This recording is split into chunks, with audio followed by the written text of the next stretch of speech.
Tyler Carter. And I'm your host, Cody Van Seelum.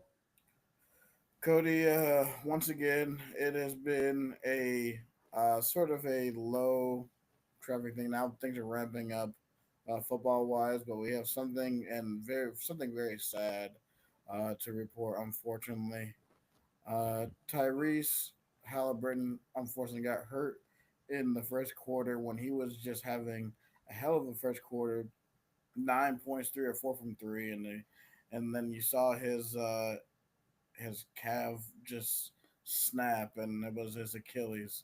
He was just laying on the court, writhing in pain. Man, what are your thoughts?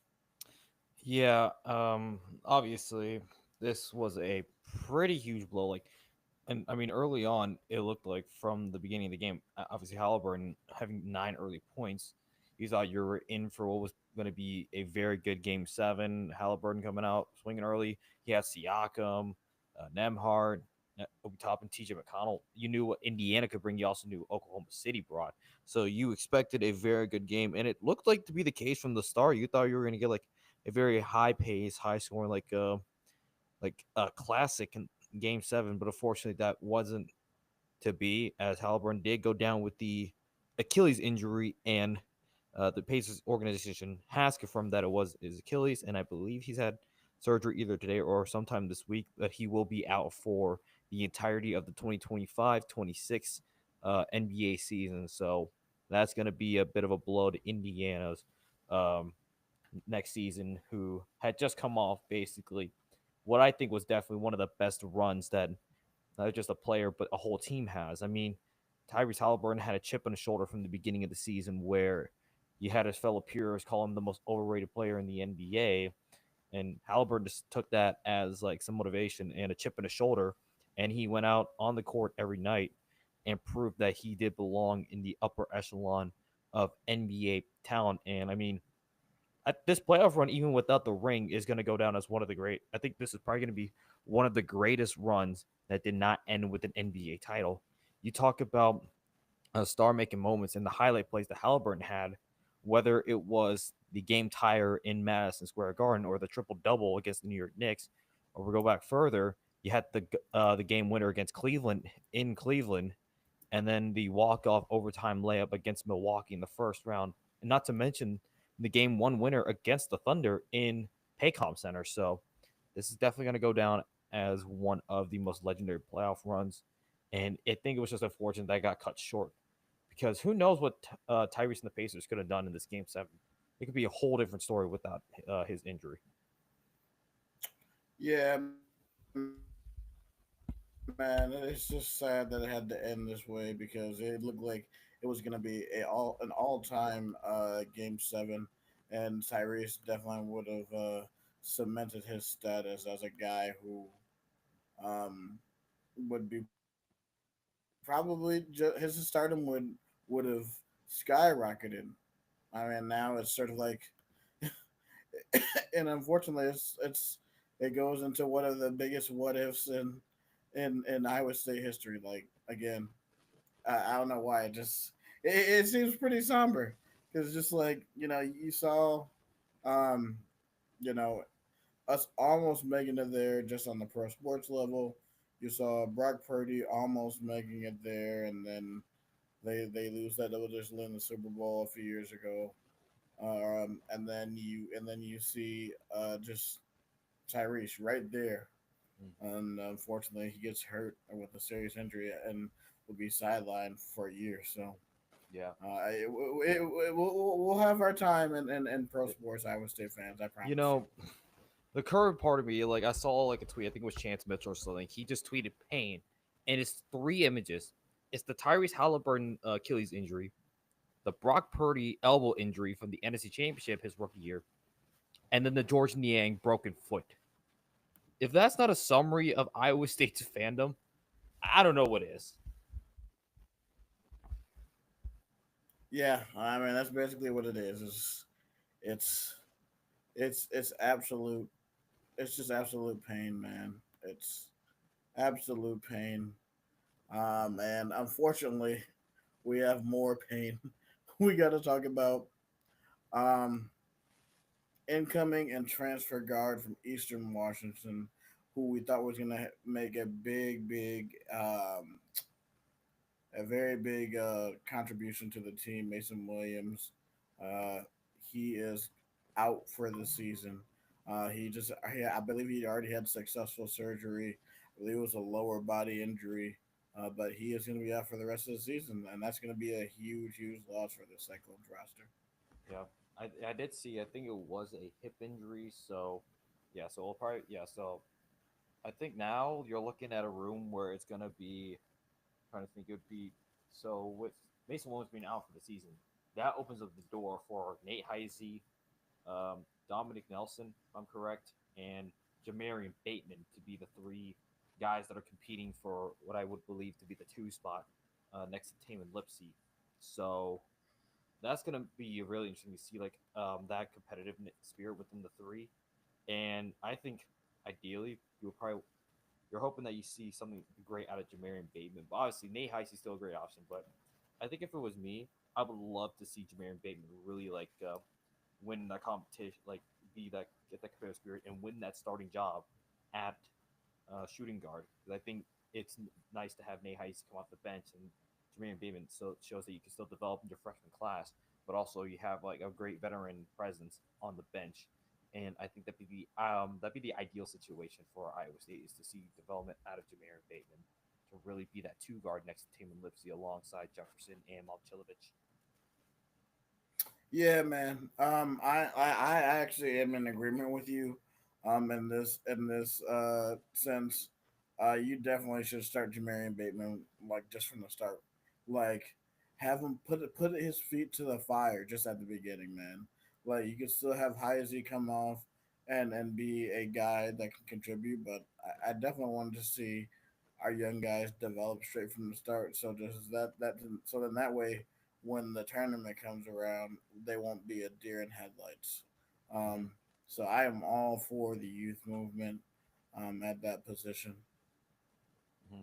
And then Yep. also another thing I want to talk about is that two of Iowa State's tournament opponents have been announced. This is the one in Vegas, and this tournament is actually beneficial for the players because the whole pool that gets put together is going to be going towards it's an NIL tournament, basically money that goes back that is made for the players. But I mean, they're gonna have two like now with these two opponents that we just heard that were announced coming out. Um, this is gonna make uh, Iowa State's non-con schedule very very interesting to me. The two opponents that were announced were Rick Pitino and St. John's and Creighton. And if you didn't know, we were supposed to have a in game in person scrimmage that people are that are allowed to come to. I wonder now if we're just gonna only gonna have that one in Evanston or no, that's next year. But I wonder now if that's going to be canceled now because now you're playing them in the tournament. So is there really a need for that scrimmage now? Mm. Yeah, that's gonna be interesting. Yeah, because you mentioned Creighton and St. John's joining, and obviously Creighton was announced as one of the two exhibition matches for Iowa State, and the original plan was for Iowa State to travel to Omaha to take on the Blue Jays in the CHI Health Center. But yeah, now that Creighton has been announced at the Players Festival, I would consider it be a possibility that they could swap Creighton with somebody else. I don't know, but I mean, this just got announced today, so we're gonna have to see more. We're gonna have to, keep close track of the men's schedule. But yeah, like you mentioned, the Players Era Festival. I mean, we're already adding to a really stacked lineup. Um, Names like Alabama, Auburn, Kansas. I actually have the list here of all the teams now that we added. So official 20 team field for the Players Era Festival consists of Alabama, Auburn, Baylor, Creighton, Gonzaga, Houston, Iowa State, Kansas, Michigan, Notre Dame, Oregon, Rutgers, San Diego State, St. Joe's, St. John's, Syracuse, Tennessee. and UNLV. That is a stacked lineup right there, man. And the fact that you're getting Creighton and St. John's, man, already with having an improved Iowa on the schedule, Mississippi State at in Sioux Falls, it's gonna and Purdue on the road. This Cyclone, this pretty experienced and young Cyclone team is gonna be tested from the beginning. Hmm. And I think that's kind of what you need. I think this is kind of what you need. You need like these tests early on, so that way you can figure out how you can compete against these higher tier teams and how you beat them. So this is gonna really benefit Iowa State. And obviously, your number one goal is to win these games because you win against Purdue in Mackey Arena. That's going to be a huge resume booster come March. Winning against Mississippi State in the neutral site game, that can be a huge boost. Doing well in the Players Era Festival, that can be a boost. Then hosting looks to be an improved Iowa squad under Ben McCollum. That can be a decent boost as long as like, and I'll have to see more about the Iowa squad, but just on paper, this is a much better non-con schedule than what was even last year when Iowa State went to Maui. So like Iowa State's on the up, and yeah, I think the expectations might be a little bit hampered down given how the last year ended. But I think it's still like high. I think you're still expected to go to the Sweet 16, go to the Elite Eight, and I mean, if the cards fall right, like we said last year, hope, but it didn't happen. Maybe this team could go to a Final Four. We'd have to see how the rest of the field lays out, but the second weekend is definitely the floor for this team. I also think compared to last year's team, like we were banking on like Keyshawn and a lot of people to be healthy, and Keyshawn wasn't healthy, and his mind wasn't right at some point in the season. Um, so we rely a lot on him. I think this year's team is built maybe to make more of a run, especially when you have really talented young players and a pretty talented core that brings back a decent amount of scoring. I think you'll be able to. You won't have to worry about scoring a lot, and maybe focus more defensively on what. That's what Osh wants to do. Go back to some of those defensive teams, and I expect to maybe find their 2023 form rather than 2024. Um, because I think Mulder and Blake Buchanan are definitely going to be huge spark plugs for the Cyclones team. Yeah, I think the like some of like the play from the bigs did leave a little bit to be desired last year. I think there was something missing. I think it was like the pick and roll that was Yeah, missing at times for Iowa State, and that was very crucial when you had guys like Hassan Ward, Rob Jones, and Trey King able to do those pick and rolls like well and cut and get to the basket. I think that's what was kind of missing out of the Iowa State offense last year, and it showed like that was some of the limits that we had, and then obviously injuries. But I think now you have guys that are much more like down like to do pick and rolls and do like the things we did like the first couple of years under PJ. So I think this is still gonna be like I'm just honestly counting on the days like because now NBA basketball is done. I know we got the WNBA. Speaking of WNBA, shout out Bridget Carlton. She is with the Minnesota Lynx, and they are 10-1 on the season so far. I mean, I gotta give a quick shout out to the Lynx. Man, they are balling right now. Whether it's Nafisa Collier, well, I mean, she's dealing with a day-to-day injury, but you also have Caleb McBride, Cordy Williams, just to name a few of the players there. And I mean, I believe they will be taking on the Indiana Fever coming up this week for the Commissioner's Cup. mm, interesting. Yeah, so that'll be something to look out for because obviously the big line there is going to be Cam Clark leading the Indiana Fever against one of the top teams in the WNBA. So that'll a lot of storylines were written about that one. So, but back to Iowa State as a whole, I think it's I'm just counting the days to men's basketball. Like that's what it really is. Like I think I've said this before in the show. I love football, but something about basketball at Iowa State, it just I feel like it feels better to go to a basketball game because I think it's just the fact that like you're much more like more intimate with the fan base, with the players and things like that, and just I think the atmosphere at basketball games are better. I don't know. for me, I'm totally different. I have always been a football guy.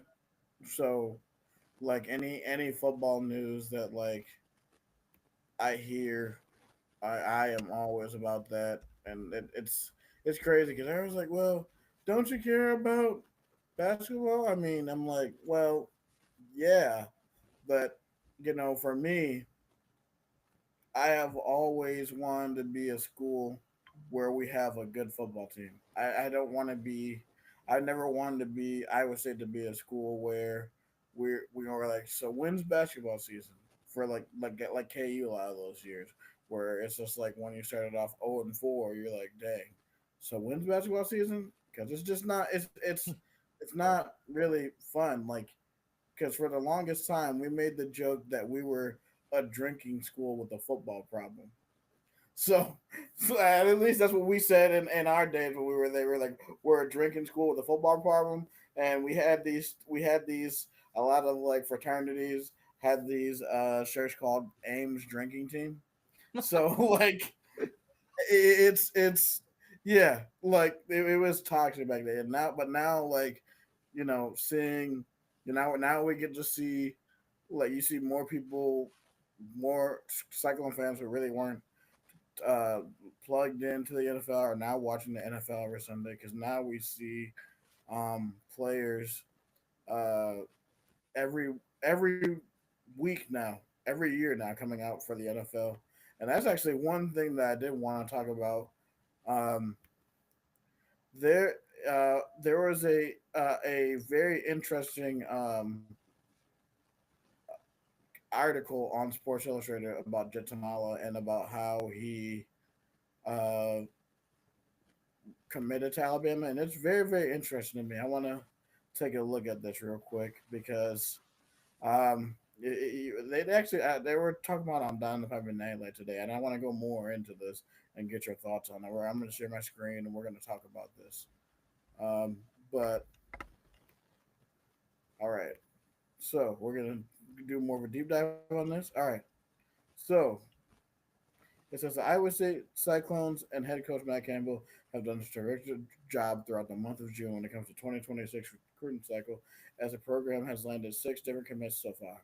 However, the Cyclones took a major hit throughout the process as highly touted quarterback prospect Jet Tabama flipped his commitment from Iowa State to the Alabama Crimson Tide.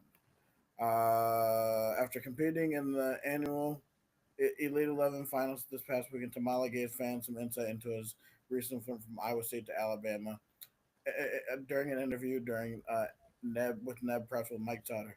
I have all good things to say about Iowa State too with everything I went through with them, and it really came down to the wire. Tamala said when he asked about his decision. Just the opportunity I had with Alabama, my goal and dream is to go to the NFL, and I feel like Alabama is the place that would do it the best for me.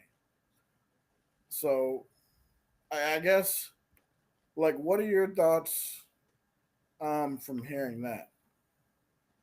I think him laying out that he wants to go to the NFL and given the understanding where Iowa State and Alabama are as brands, um, I think there does make a business makes logical sense for you to go to Alabama. If you had the opportunity to go to a school like Alabama, who has historically touted as one of the big name brands of college football, and you want to go to the NFL, people are going to gravitate more towards the guy who went to a school like Alabama than to a guy who went to Iowa State.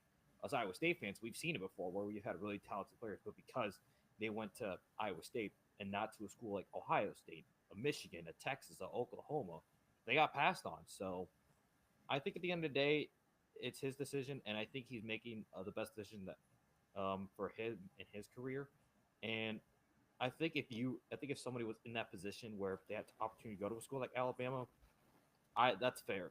That would make that's fair, and I wouldn't blame anybody for making that decision because Alabama is still they're really highly touted college football program. So having that notoriety can help you be in a better position to go to the NFL.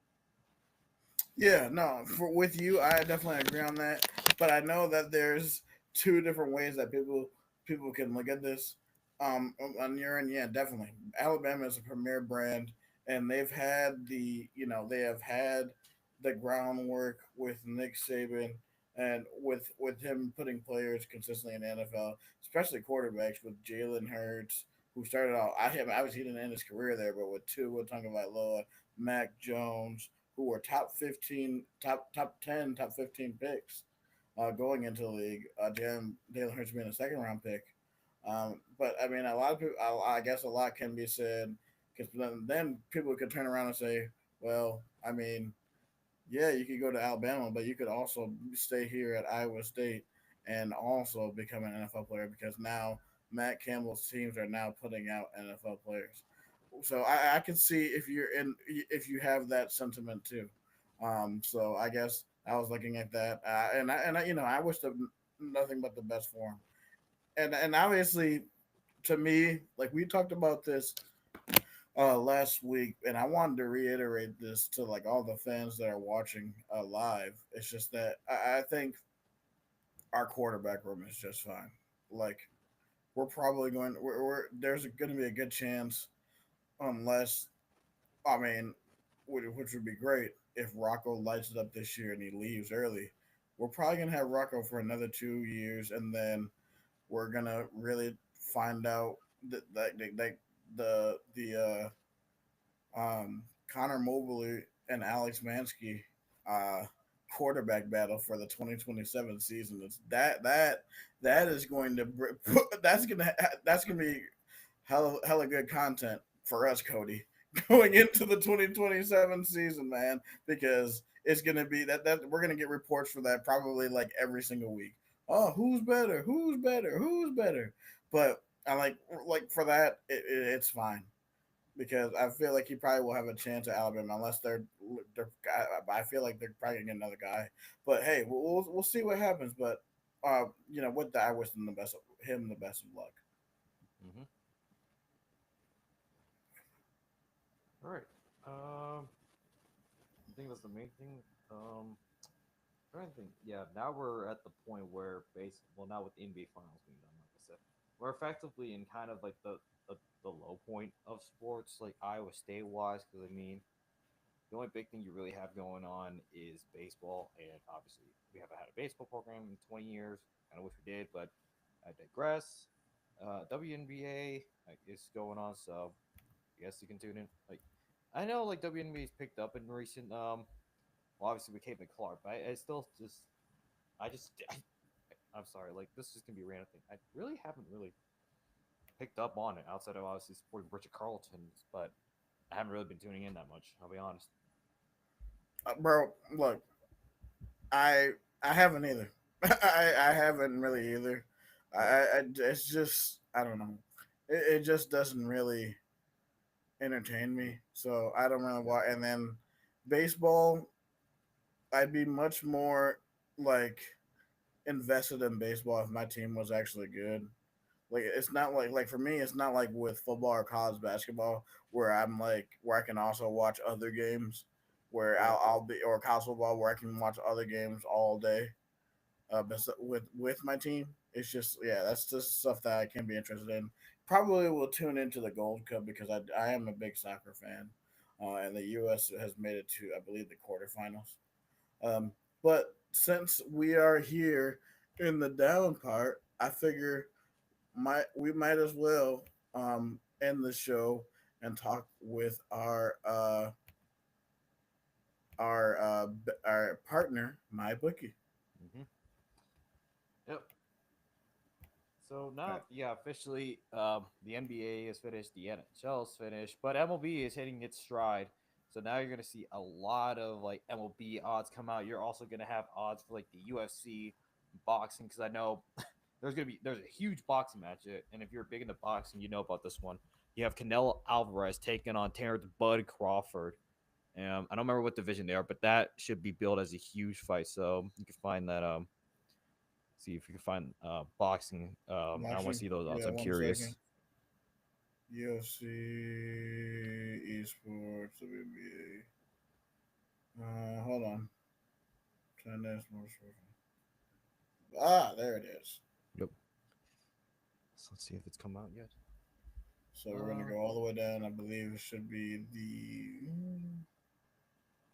so I'm Deontay forgetting when Wilder. are they fighting? Or well, I mean, we're right there. I guess if you're a sicko and you somehow enjoy watching Jake Paul fights, we know how this is gonna Yeah, go. Please bet on Jake Paul. Like it's easy money, right? It's easy money. it's easy. Yeah, it's money. So yeah, bet on Jake Paul. Okay, man, it's all the way down here, isn't it? Oh wow, there's a lot of boxing odds. Yeah, I'm big into combat sports, so I gotta see. Let's see. I gotta see when that fight is, but Manny Crawford. Pacquiao was fighting. Wait, what? Yeah. Hold on. It's been years I've heard the what? Say that again, It's been years I've seen Pacquiao fight. That's crazy. bro. Same. Manny used to be my favorite fighter, bro. Same here. Yeah, I think okay. So I did find the date for Crawford versus Canelo. That's gonna be in September. So Oh, yeah, but so that yeah. so it's gonna be some time. But I know they have recently had a press conference, so I was just curious to see what they have for boxing. But we can go back to what we're going for. Like, what was it? Yeah, we're gonna go. Let's. We're gonna obviously continue. You know what? Yeah, we're gonna continue in our college football thing, but I want to look at World Series odds right now. Ooh, So right now, if you are looking for something that has value, at least plays that probably will have value, of teams that are hot right now and doing pretty good. You want to look probably at these these six teams right here, or these six top six right teams right here. You have the Detroit Tigers at plus 760. They're hot. They had like one of the best records in the major leagues. The New York Mets, who are hot. The Philadelphia Phillies, the Houston Astros at plus 1175. The Chicago Cubs, who are like about 15 games above 500 right now.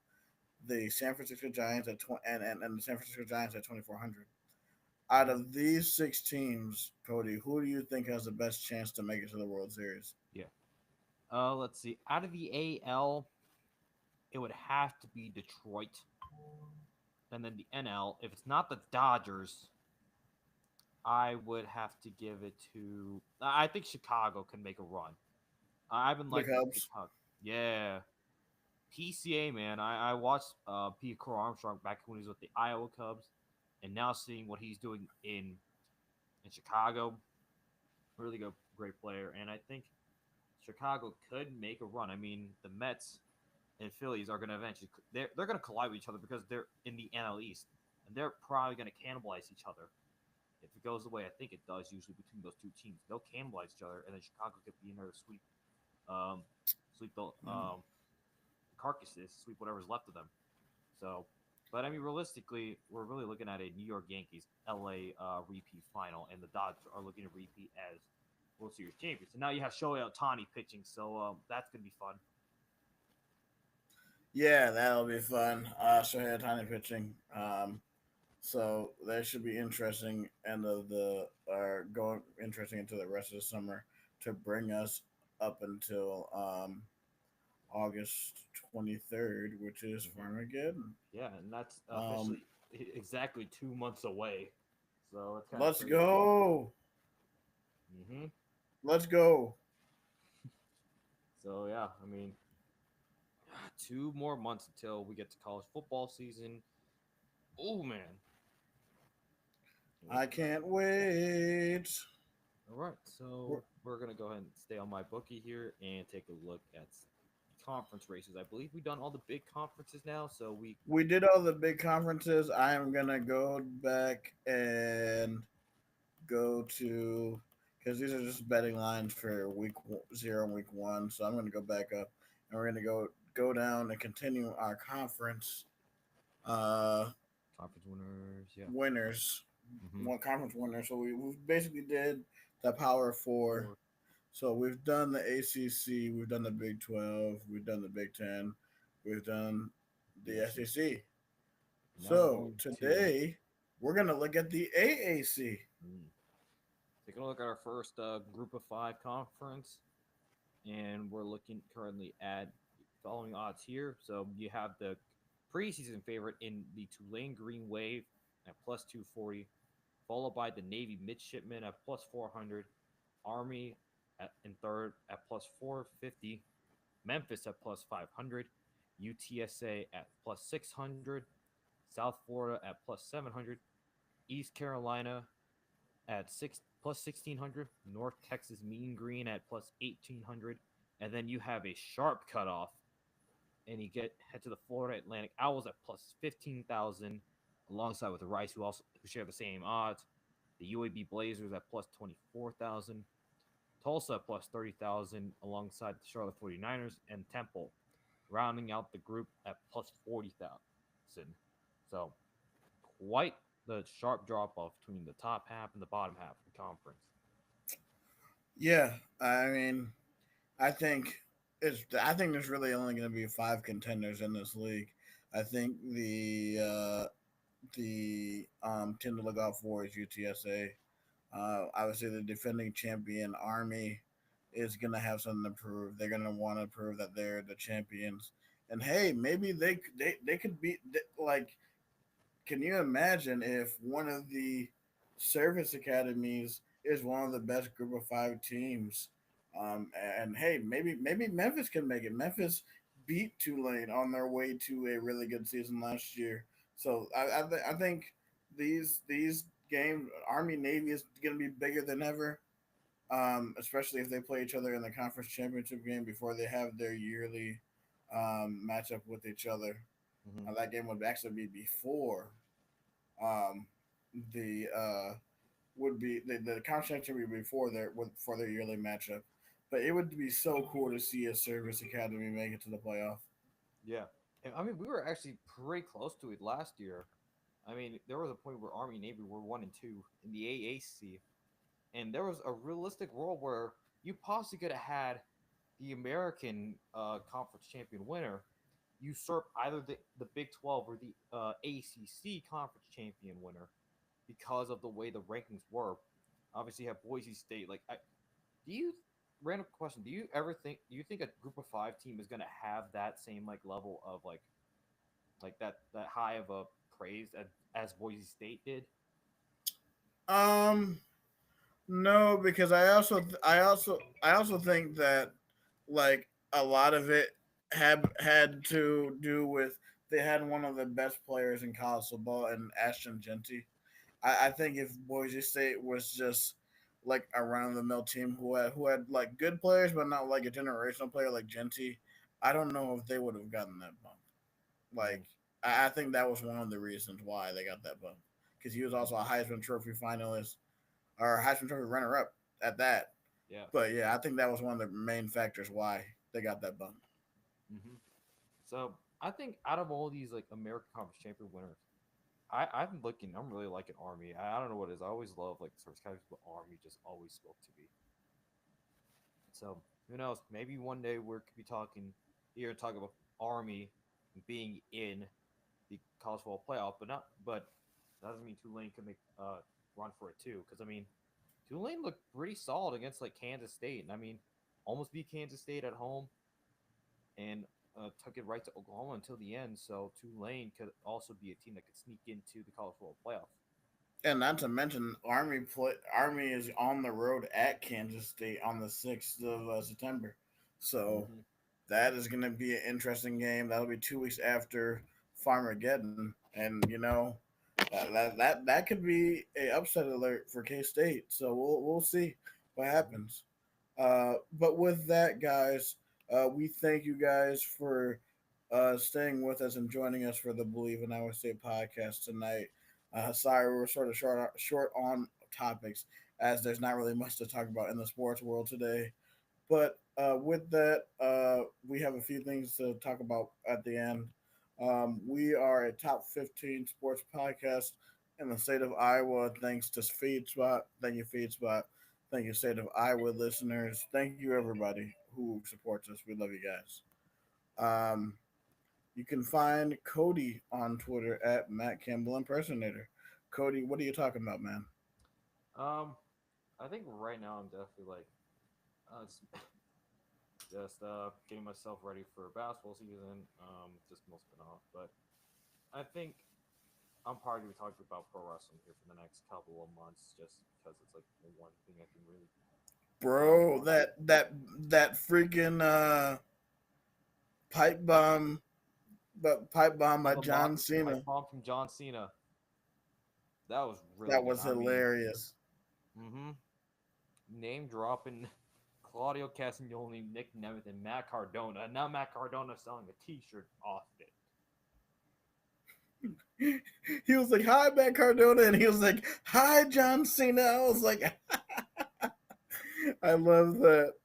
Yeah, It's I think John Cena is hilarious. starting to hit his stride as his heel character because now Oh no, yeah, that took his heel status to another level, yeah, because dude. I think We it was like the first few months were more about him getting comfortable as being a heel. I mean, he was more technically fans, but now he can just rip into somebody in the ring, and now this is exactly what we've been waiting for.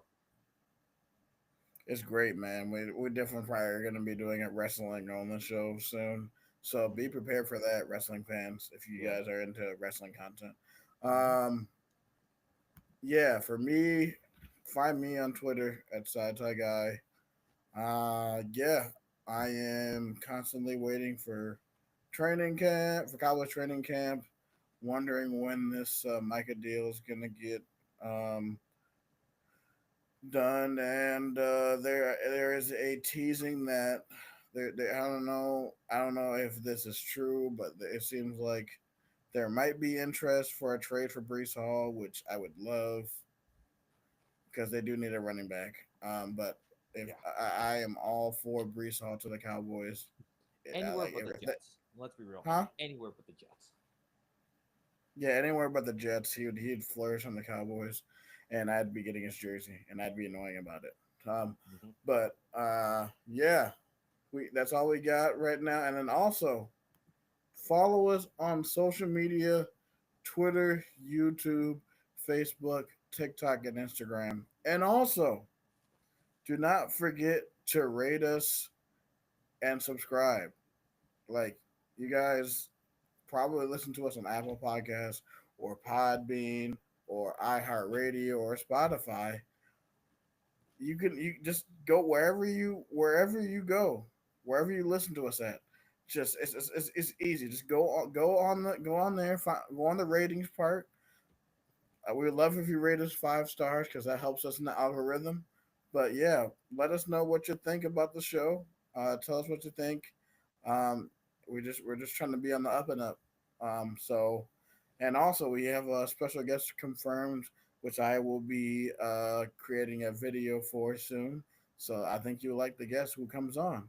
Hmm. So we have that for you in the next few weeks. So thank you guys for tuning in. So for Tyler Carter, And for Cody Vancillo, this is the Believe in Iowa State podcast. Roll clones, baby. go Cyclones.